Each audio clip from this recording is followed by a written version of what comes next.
Alors, Elliot, bonjour. Salut. Tu vas être présent le samedi 16 juillet pour le festival H2O, présenté par Nico Hegel. Qu'est-ce que ça te fait? En fait, c'est parce que c'est récent là, tout de travailler en solo. Fait que c'est ça, c'est une je pense que ça va être une très belle expérience, puis c'est un beau défi que je me lance de faire ça tout seul. Puis c'est ça, je pense que ça va être une très très le fun de participer à ce festival-là. Tu as commencé ta carrière solo en 2019, si je ne me trompe pas. Ouais, Comment c'est ça dans c'était? le fond. Oui, pardon, vas-y. Ben, je l'ai lancé en fait, c'est ça, c'était pas avec des shows live, mais en fait en 2020, c'est ça, j'ai enregistré un EP que j'ai sorti en décembre 2020. Puis c'est comme ça en fait que j'ai lancé ma carrière solo. Mais c'est ça. Cette année, je m'étais lancé le défi de faire le plus de spectacles solo possible. Pour ceux qui ne savent pas, c'est quoi un EP? Peux-tu nous l'expliquer, s'il te plaît? Oui, en fait, c'est tout simplement un petit album.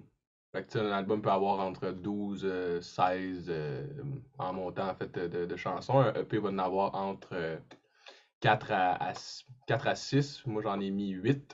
Fait que j'étais juste sur le bord de faire un album. Donc, c'est ça, un EP.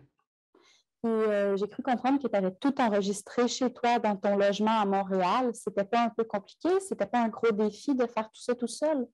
Oui, en fait, c'est pour ça que là, je m'entoure de gens, en fait, pour faire une division des tâches, parce que ça se fait pas, c'est pas viable de faire ça tout seul tout le temps, là, mais ça a été vraiment une super belle expérience d'apprentissage, parce que j'ai dû apprendre à, c'est ça, enregistrer, faire la production de la musique, le mixage, c'est l'arrangement. Fait que c'est toutes des choses que j'avais hâte d'explorer, que j'ai eu le temps. Je veux dire, on était enfermés chez nous pendant 2020 au complet. Fait que c'est ça, ça m'a enligné vers ce projet-là, veux pas. Fait que ça a pas été, ça a été un beau défi en fait de longue haleine, tu sais, de vraiment commencer l'année en se disant, ok, ben j'ai jusqu'à telle date pour enregistrer tout ça, mettre ça en branle. Fait que ça a été, je veux dire, j'avais juste moi à gérer, fait que c'était pas, c'était pas si compliqué que ça, mais c'est vraiment super le fun comme projet, là. Pour quelle raison tu as décidé de quitter le groupe dans lequel tu étais? Je crois que ça faisait 4 ans quand même que tu étais avec eux. Oui, ben en fait, avec Nomade, c'est ça, c'est mon band du secondaire. C'était vraiment, en fait, c'était un band de cover et de composition. Puis c'est ça, en fait, j'écrivais des chansons vraiment pour le band. Puis à un moment donné, c'est ça, je pense que j'avais envie d'essayer quelque chose de plus personnel. Puis c'est aussi un concours de circonstances, là, tu sais, les études, j'étais à Montréal, les autres étaient au Témiscamingue, fait que ça compliquait un peu les affaires, fait que je pense que c'est ça, c'est naturellement, j'étais sûr et certain que j'étais pas prêt à laisser tomber la musique, fait que j'ai juste continué à en faire tout seul, là. Est-ce que ça va te faire spécial de revenir un peu dans ta région natale? Si je ne me trompe pas, c'est ici que tu es né? Je suis né à Laval, À en fait. Laval, OK. Mais Ouais. tu as vécu dans la région ou pas? Oui, en fait, j'ai fait tout mon secondaire, en fait, au Témiscamingue. OK. Fait que j'ai beaucoup de familles en Abitibi-Témiscamingue. J'en ai aussi dans le coin de Montréal. Fait que, non, c'est ça, j'ai eu mon baptême du Témiscamingue, rien qu'en masse, là, en fait. Fait que, Est-ce que non, c'est ça. est-ce, est-ce que tu as toujours un sentiment d'attache avec la région ou tu Ouais. préfères la métropole? Ben, je trouve que, justement, tu sais, là, je suis venu habiter à Rouen, en fait, depuis janvier 2021.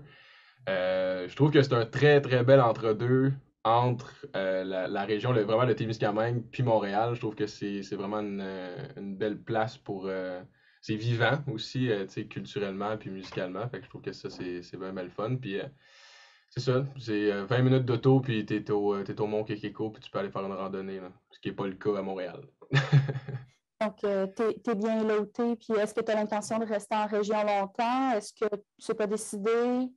J'y vais avec le flow, honnêtement. En ce moment, tu sais, j'ai d'autres projets musicaux que le mien dans lesquels je participe. Fait que c'est sûr que ça risque de me garder ici quand même, là. Mais c'est ça, il n'y a rien de coulé dans le béton. Toi, dans le fond, tu as commencé à faire de la musique dès que tu étais vraiment très jeune. Est-ce que tu peux nous parler un petit peu de ton enfance par rapport à la musique? Ouais, ben en fait, depuis le plus longtemps que je me souviens, là, il y a de la musique autour de moi. Fait que, tu sais, il y a des photos, en fait, récemment, justement, j'ai vu, ma mère, elle m'avait envoyé des photos de moi, je rampais par terre, puis il y a ma soeur en arrière qui est en train de pratiquer son violon. Fait que, tu sais, mon frère, ma soeur, mon père, en fait, c'est tous des musiciens. Ma mère est illustratrice. Donc, c'est ça. Je suis entouré, en fait, de gens très artistiques. J'ai commencé en fait à jouer du piano depuis, je dirais peut-être l'âge de 5 ans en fait, là, sur un petit cossin là, en fait. Puis à un moment donné, j'ai fini par. Ma mère elle m'a acheté pour Noël un autre clavier plus performant. Puis je pense que c'est à l'âge de 10 ans que j'ai eu ma première guitare. Comme mon père m'a acheté ma première guitare que j'ai laissée dans un garde-robe pendant, je pense, 3 ans, jusqu'à temps que je déménage au Témiscamingue où là, j'ai rencontré justement, en fait, les gars avec qui j'ai fait, on a parti nomade. C'est ça, c'était avec eux, c'est vraiment avec eux autres que ça a ravivé la flamme, en fait, pour la guitare, là. Ou du moins l'avoir parti, parce qu'elle n'était pas vraiment là au départ, là. Mais, ouais.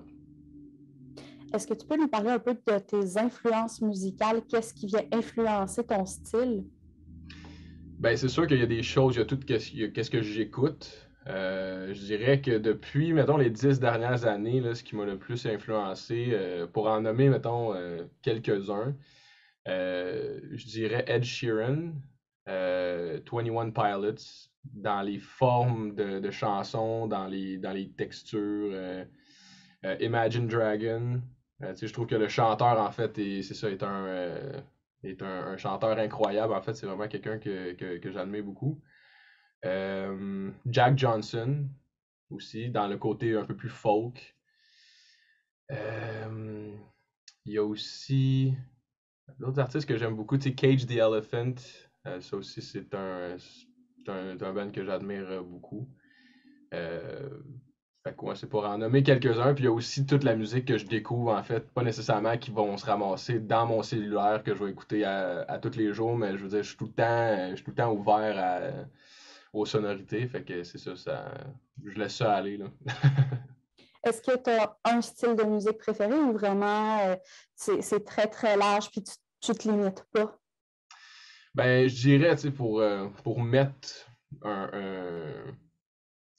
pour préciser ça, je dirais que c'est assez pop, c'est assez mainstream quand même. Qu'est-ce que j'écoute, qu'est-ce que je fais aussi, je pense.